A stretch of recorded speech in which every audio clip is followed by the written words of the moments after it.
سورہ آل عمران آیت نمبر 19 اور 20۔ اعوذ باللہ من الشیطان الرجیم، بسم اللہ الرحمن الرحیم۔ ان الدین عند اللہ الاسلام وما اختلف الذین اوتوا الکتاب الا من بعد ما جاءهم العلم بغیا بینہم ومن يكفر بآيات الله فإن الله سريع الحساب۔ فإن حاجوك فقل أسلمت وجهي لله ومن اتبعني وقل للذين أوتوا الكتاب والأميين أأسلمتم فإن أسلموا فقد اهتدوا وإن تولوا فإنما عليك البلاغ والله بصير بالعباد۔ گزشتہ آیت میں ہم نے پڑھی تھی آیت توحید، آیت شہادت کہ اللہ کے فرشتے اور اہل علم والے وہ سب لوگ اس بات کی گواہی دیتے ہیں کہ اللہ ایک ہے، اور ہم سب بھی الحمدللہ اس کی گواہی دیتے ہیں کہ اللہ ایک ہے، اللہ کے سوا کوئی معبود نہیں ہے۔ تو آیت شہادت کا ذکر تھا اور اس میں یہ بات ظاہر ہو گئی تھی کہ توحید کا ماننا، اللہ کو ایک ماننا ہر عقل کے لیے، ہر شعور کے لیے لازم اور واجب ہے، کہ جو بھی عقل اور دانش رکھتا ہے وہ ضرور بضرور اللہ کی توحید کا، اللہ کی وحدانیت کا قائل ہوگا۔ زمین و آسمان، دنیا میں ایسی بے شمار چیزیں ہیں جنہیں دیکھ کر اللہ کو پہچانا جا سکتا ہے کہ ان سب کا بنانے والا کوئی ایک ہے۔ تو عقیدہ توحید یہ واجب التسلیم ہے ہر عقل کے لیے، ہر شعور کے لیے۔ تو جو دین اس عقیدہ توحید کی دعوت دے گا وہی دراصل صحیح دین ہوگا، دین حق کہلائے گا۔ اب وہ کون سا دین ہے؟ خود اللہ تعالیٰ نے اس کی وضاحت کر دی ہے کہ جو توحید پر صحیح معنوں میں قائم ہے اور جو صحیح معنوں میں توحید کی دعوت دیتا ہے وہ دین اسلام ہے۔ وہ کون سا دین ہے؟ دین اسلام ہے، اسی کو اس آیت میں ذکر کیا ہے۔ اور اگر لوگ اس سے اعتراض کر رہے ہیں، لوگ اس کا انکار کر رہے ہیں، یا لوگ اس کے معاملے میں اس سے انکاری ہو کر اس سے دوسری طرف جا رہے ہیں، تو اس میں یہ مسئلہ نہیں ہے کہ وہ دین حق نہیں ہے یا انہیں اس بات کا علم نہیں ہے، اس کی اور وجوہات ہیں جو پیچھے گزر بھی ہیں اور آگے بھی آ رہی ہیں۔ اور جو اللہ کی آیات کا انکار کرتے ہیں اللہ ان سے کیا کر لے گا؟ جلد حساب لے گا، اللہ ان سے خود نمٹ لے گا، خود ان کو دیکھ لے گا۔ دیکھیے، ان الدین عند اللہ الاسلام، بے شک دین اللہ کے یہاں پسندیدہ دین وہ کون سا دین ہے؟ دین اسلام ہے، یعنی توحید پر قائم رہنے والا، توحید کو پھیلانے والا کون سا دین ہے؟ وہ دین اسلام ہی ہے۔ وما اختلف الذین، ہم دیکھتے ہیں یہود و نصارہ سب اس میں اختلاف کر رہے ہیں، تو وہ کیا اس وجہ سے اختلاف کر رہے ہیں کہ اس کی حقانیت ظاہر نہیں ہے؟ ایسا نہیں ہے۔ وما اختلف الذین اوتوا الکتاب، اور یہ جو اہل کتاب نے اختلاف کیا ہے، کیوں نہیں؟ وما اختلف الذین، اور نہیں اختلاف کیا اہل کتاب نے، الا من بعد ما جاءہم العلم، بعد علم کے آ جانے کے، ان کے پاس علم کے آ جانے کے بعد انہوں نے اختلاف کیا ہے۔ کیوں کیا ہے؟ بغیم بینہم، ضد اور عناد کی وجہ سے، بغیم بینہم، ضد اور عناد کی وجہ سے، بغاوت کی وجہ سے، اس وجہ سے نہیں کہ انہیں ان کی حقانیت کا یقین نہیں ہے، بلکہ مال و دولت اور عہدوں کے لیے، اقتدار کے لیے، نمود و نمائش کے لیے، جو ان کے پاس مال دولت عہدے تھے، ان کو بچانے کے لیے انہوں نے دین اسلام کا کیا کیا؟ انکار کیا۔ جیسا ہم نے پیچھے پڑھا تھا، وہ نصارہ کا جو وفد تھا اس نے خود اپنی زبان سے اقرار کیا، اور اس وفد کا ہی ایک شخص، اور وفد کا جو بڑا تھا اس کا بھائی، وہ یہ بات سن کر مسلمان ہو گیا، ایمان لے آیا۔ ایسے ہی ہم نے گزشتہ اس میں پڑھا کہ شہید اللہ کا جو شان نزول تھا کہ اس میں 2 اہل کتاب عالم، انہوں نے جب آیات مدینے کی اور اللہ کے نبی میں نشانیاں دیکھی اور آپ سے کچھ سوال کیے، تو انہوں نے حق کو کیا کر لیا؟ پہچان لیا۔ تو جس طرح انہوں نے پہچان لیا تھا، باقی جو ان میں سے اہل کتاب تھے وہ سب کے سب اسلام کو پہچان چکے تھے، یقینی طور پر اس کو مان چکے تھے کہ یہ ایسا ہی ہے، لیکن مانا کیوں نہیں، قبول کیوں نہیں کیا؟ اس وجہ سے کہ انہوں نے دنیا کی زندگی کو ترجیح دی، مال اور دولت اور عہدے چھوڑنے پر راضی نہ ہوئے۔ اس کی وجہ سے کہ ہم سے کہیں یہ چیزیں نہ چھن جائیں، انہوں نے کیا کر دیا؟ حق کا انکار کر دیا۔ تو ان لوگوں نے اختلاف نہیں کیا، مگر علم آنے کے بعد کیا ہے۔ ان کو پوری یقین ہو گیا تھا، علم بھی آ گئی تھی، نشانیاں بھی دیکھ لی تھی، اور اس کے بعد انہوں نے اسلام سے انکار کیا۔ اسلام کیا ہے؟ اسلام کیا ہے؟ اسلام کا لفظی معنی ہے فرما برداری، تابع داری، اور یہ معنی کہ پوری طرح ایک اللہ کے فرما بردار اور تابع دار ہو جائیں، وہ صرف مسلمانوں میں پایا جاتا ہے۔ ایک اللہ کے فرما بردار، تابع دار، اللہ کے حکم کے آگے سر جھکا لینے والے، سر تسلیم خم کر لینے والے، فقط وہ اسلام میں مانا ہے، باقی مذاہب کو اس نے باطل کر دیا۔ اچھا، اسلام کی یہ خوبی کیوں ہے؟ بقیہ جو ادیان تھے ان میں سے کوئی باطل تھا؟ نہیں تھا، کوئی دین باطل نہیں تھا، سب کے سب اپنے وقت اور زمانے میں حق تھے اور اللہ کی طرف سے تھے، لیکن ان کے بعد، انبیاء کے جانے کے بعد، ان کی جو امت کے لوگ تھے انہوں نے اس حق دین کو بدل کر رکھ دیا۔ اب وہ جو موجودہ ان ادیان ہیں ان میں سے کوئی بھی حق پر نہیں ہے۔ ایک تو اس وجہ سے کہ اسلام آ گیا، اسلام نے آ کر اللہ کا حکم تھا، مثال کتاب اللہ نے تورات اتاری، اس کے بعد اللہ نے انجیل اتار دی، اور خود اللہ نے جنہوں نے تورات اتاری تھی انہوں نے اس کو منسوخ کر دیا کہ اب یہ قانون باقی نہیں ہے۔ تو جب خود بنانے والے نے اس کو منسوخ کر دیا تو اب وہ دین حق نہیں کہلا سکتا۔ تو ایسے ہی اسلام دین حق اس لیے ہے، اللہ کا پسندیدہ اس لیے ہے کہ محمد الرسول اللہ صلی اللہ علیہ وسلم کی ایک شان امتیازی ہے۔ باقی انبیاء کسی علاقے کے لیے تھے، کسی خاص زمانے کے لیے تھے، یا کم سے کم اتنا تھے کہ دوسرے نبی کے آنے کے بعد وہ منسوخ ہو جاتا تھا، زیادہ سے زیادہ جب بھی نبی آئے گا پہلے والا دین منسوخ۔ لیکن محمد الرسول اللہ صلی اللہ علیہ وسلم کو جو تعلیمات، جو ہدایات دی گئی، وہ کس لیے تھی؟ وہ ہمیشہ کے لیے عالمگیر ہیں، قیامت تک کے لیے ہیں، اور ہر قوم قبیلے کے لیے ہیں۔ اس لیے دین اسلام تمام ادیان میں کیا ہے؟ ممتاز ہے اور الگ ایک نرالی شان رکھتا ہے۔ تو اس میں خاص طور پر یہ یاد رکھیں کہ اسلام یہ کسی قوم اور ذات کا نام نہیں ہے۔ ہم پاکستان میں پیدا ہوئے اس لیے ہم مسلمان ہیں، اسلام والے ہیں، ایسا نہیں۔ میں نے پہلے بھی اس کے اوپر اشارہ کیا تھا، اسلام ایک خوبی کا نام ہے، ایک طریقے کا نام ہے۔ جو بھی اسے اپنائے گا، وہ کسی قوم، قبیلے، خاندان سے ہو، پہلے سب کو اللہ اس میں داخل کر دیں گے اور وہ مسلمان کہلائیں گے، اپنی خاندان، قوم، قبیلے کی طرف منسوب نہیں رہیں گے۔ پہلے ایک شخص ہندو تھا 100 سال کا، لیکن اس نے کلمہ پڑھ کر اسلام میں داخل ہوا، اب وہ کیا ہے؟ مسلمان ہے، اب وہ ہندو نہیں ہے۔ تو ہر ایک کو جو بھی اسلام کی فرما برداری کا اقرار کر لے اس کو، اور اللہ کی بتائے ہوئے طریقے اور محمد الرسول اللہ صلی اللہ علیہ وسلم کے بتائے ہوئے طریقے پر کیا کر لے، اپنی زندگی لے آئے، وہ مسلمان ہے۔ تو مسلمان بننے کے لیے 2 چیزیں ضروری ہیں۔ کیا چیزیں ضروری ہیں؟ 2 چیزیں ضروری ہیں۔ ایک علم، ایک کیا ضروری ہے؟ علم کہ اللہ کون ہے، توحید کیا ہے، رسالت کیا ہے، قرآن کیا ہے، نبوت، پہلے انبیاء، ان کے بارے میں ہمیں معلوم ہو وہ کون تھے۔ اور دوسرا اس پر عمل، اس علم پر عمل، یعنی جیسے ہم انبیاء کو مانا ہے تو ان انبیاء کے متعلق ہمارا عمل بھی یہ ہے کہ وہ سب کے سب کیا تھے؟ برحق تھے۔ ایسے ہی جو اللہ کے احکام آئے ان پر عمل کرنا۔ تو علم اور عمل، اس کے مجموعے کے ساتھ مسلمان بنا جا سکتا ہے، اس کے بغیر مسلمان کامل مسلمان نہیں بن سکتا۔ اللہ ہمیں بھی کامل تابعداری، کامل اتباع نصیب فرما دے۔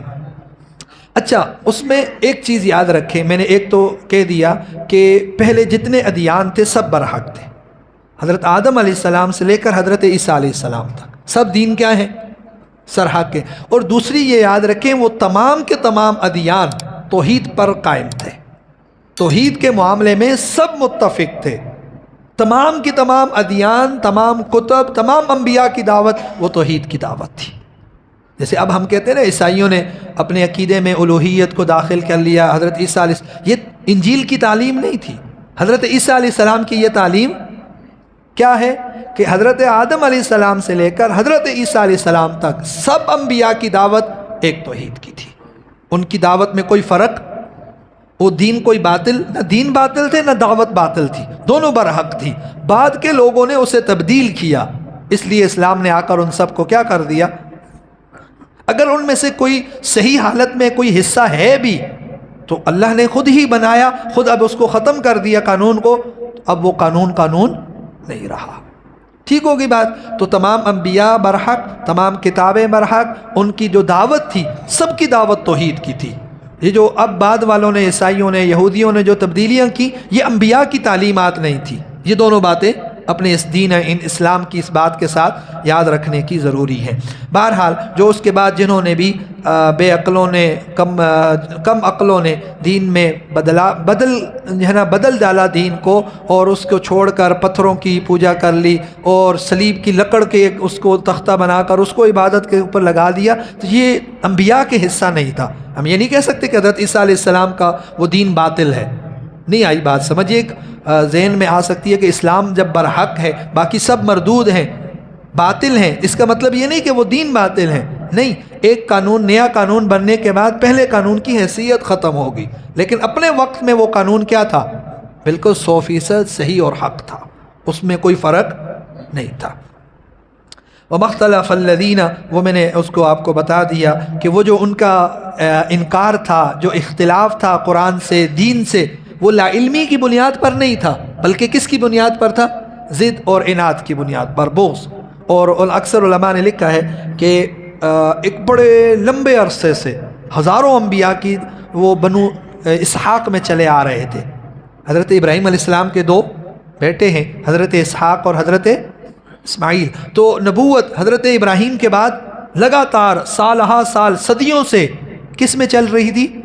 بنو اسحاق میں. حضرت ابراہیم علیہ السلام کے بڑے بیٹے حضرت اسحاق کی اولاد میں چل رہی آ رہی تھی، اسی سے یہ بنی اسرائیل ہیں، انہی کی صفت تھی. حضرت حضرت یعقوب علیہ السلام کی یہ کیا تھی؟ اسرائیل ان کا نام ہے، اور وہ جیسے عبداللہ ہے ایسے اسرائیل ہے لفظ ہے ان کی عبرانی زبان میں. ٹھیک ہے، تو بنی اسرائیل اللہ کے بندے کی اولاد، تو وہ ان کا لقب تھا.